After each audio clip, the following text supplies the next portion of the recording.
Hey, what's up? John Sonmez here from simpleprogrammer.com. So I got an email with a link to an article about the gig economy workforce being predicted to double in 4 years, which I thought was pretty interesting. I think this is pretty relevant no matter who you are, because either you're going to be involved in the gig economy, perhaps in being someone who is making money from it, or you're going to be utilizing this quite a bit. I mean, if you think about your daily life right now, how much has the gig economy changed it, right? So anyway, in this article, it talked about the idea that basically the number of on-demand workers, right? So this is when I'm talking gig economy, this is what we're talking about is things like Uber, things like Fiverr, things where you're TaskRabbit, where basically you don't have a regular job necessarily, or maybe you have a regular job, but you're doing this on the side and you're doing these gigs where it's a very simple to hire someone for a specific thing that they do, and that whole process is very simplified. It's a gig. It's not a job. It's not a contract. It's a gig, something like that. So it says in the article that essentially that there's 9.2 million Americans expected to work in the gig economy by 2021. That's crazy. Up from 3.8 million last year. It's just crazy to think that there's 3.8 million right now that are working in the gig economy, and that's just they say here that it's that it's basically been fueled by startups like Uber, TaskRabbit, and Airbnb. And it's also helped companies like Intuit, which makes tax accounting software. Because if you think about it, right, doing tax accounting, bookkeeping, those are going to be some gigs as well. But yeah, it's pretty crazy to think about that. I'm trying to see if there's anything else interesting from the article. One of the other interesting things in the article was that the gig economy, number of employees by job sector 2017, gig economy was larger than information and IT combined. So pretty insane to think about that.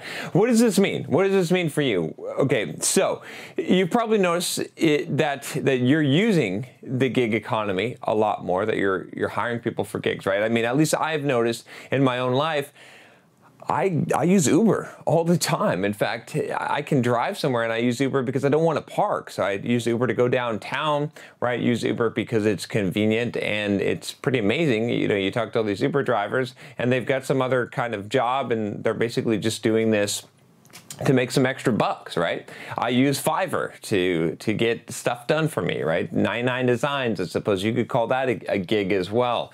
I use Upwork, and I mean Upwork is more of a hiring on a contract basis, but you could call that gigs really for a lot of the usage patterns that I use it for.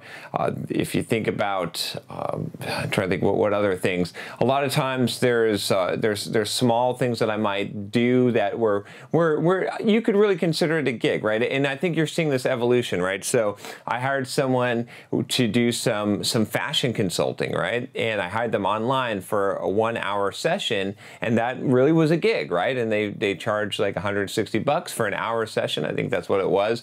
And that was really just a gig because it was very formatted, right? So there's a couple things right here to think about. One, if you're considering the future, right, this is the trend. This is where things are going. And what this is very similar to, especially in the software development world and the business world, is this idea, in the entrepreneurship world, startup bootstrap world, is this idea of a productized service, right? So you might want to think about how you can take what you're doing and your services and provide it like a gig, right? Now, there's obviously going to be big companies like Uber and TaskRabbit and things like that are going to define the gigs for you and create this network and make it so that they're the ones really making the big amount of money there. You're not going to make a whole lot of money as an Uber driver, not really, because you're sort of limited. They're setting the rates.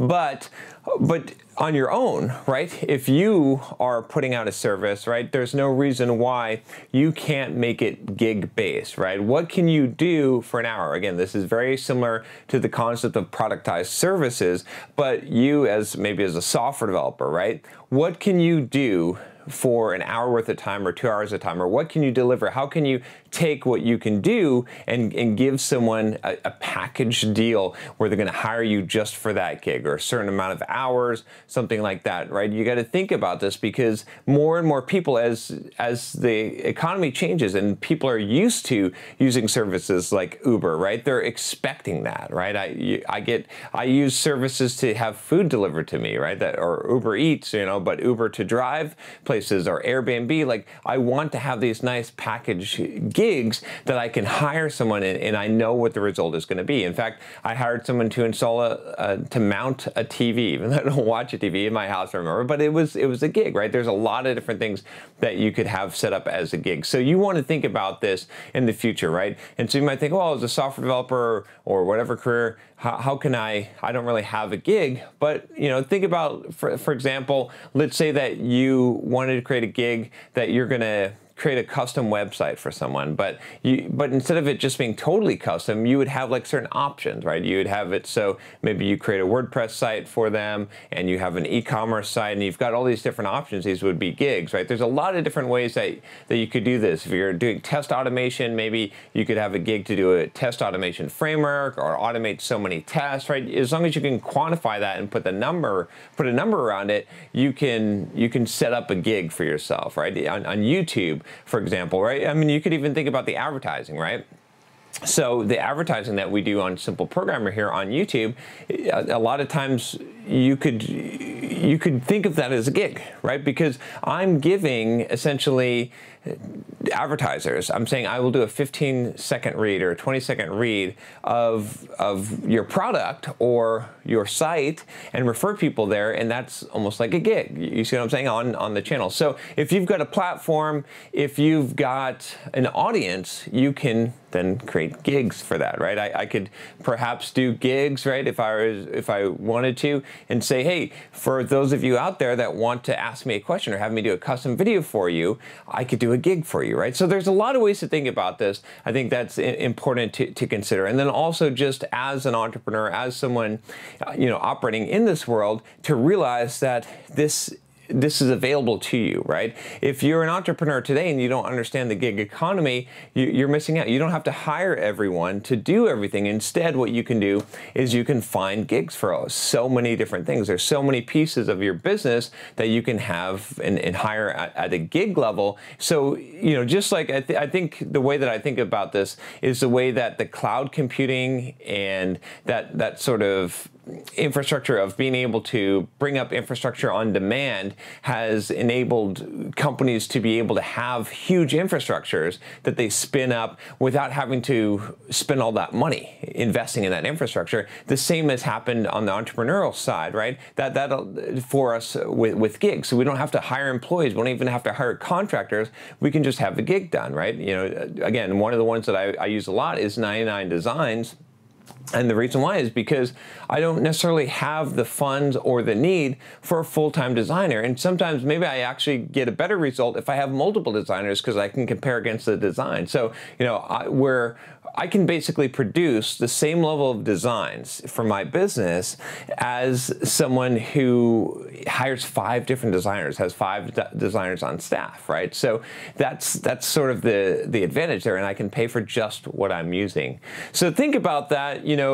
This is sort of a an interesting topic, right? I just thought I would talk about this a little bit, and definitely interested to get all of your takes on this if you've got an opinion on this. But think about how the gig economy is going to affect your future and how it's going to change things. And 2 things, right? One, how can you set yourself up to make money off of that? How can you set up gigs? How can you position yourself with this shift that's happening, right? And then 2, how can you utilize the services of others? How can you create a mashable? How can you mash things together? And instead of maybe, if you're starting a new company today, I would be thinking about how can I have as few employees as possible and instead use gigs from various places to be able to construct what I need, right? There's this whole pattern of mashing things together, of piecemealing things, of just using what we need is a pattern that I think is going to continue. And so it's important for you to understand, one, how to make money doing that, and two, how to utilize that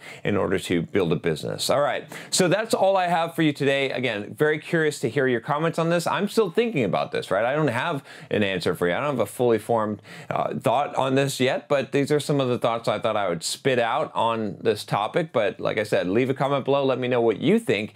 And if you haven't subscribed already, click that subscribe button. Click the bell if you want to get a notification every time a new video comes out. And I'll talk to you next time. Take care.